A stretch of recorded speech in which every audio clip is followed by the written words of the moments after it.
وقت بمبگذاری مرگ طلب جهازی ترکنده را در نزد شفاخانه کابل فعال کرد، ترکیش 80 دکان و از جمله فروشگاه اشیای باستانی را تخریب کرد.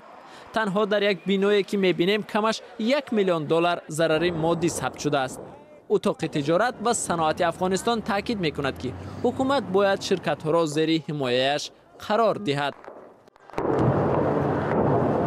سرمایه‌دار کلان که بودند و خو اصلا وجود نداره و میرن.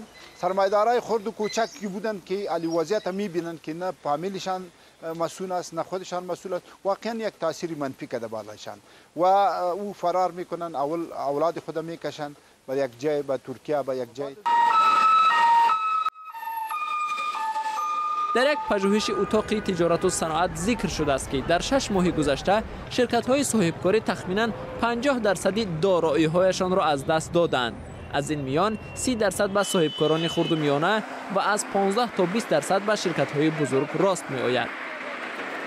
سطح کار مردم پایین میاد، سطح درآمدها پایین میاد، مصرف فوق پایین میاد و جانب بسیار بسیار مثلا از او تاکید میکنم مسئله باورمندی بالای بازار است. از این لحاظ در صورتی که چنین عملیات صورت بگیره، علاوه بر سرمایه‌گذاری خراب میشه، تهیه سرمایه بسیار به مشکل مواجه میشه. بانک جهانی پیش بینی کرده است که رشد امساله افغانستان به 3.2% برابر خواهد بود، ولی احتمال ناآرامی ها برای تطبیق این پیش بینی خلل رساند.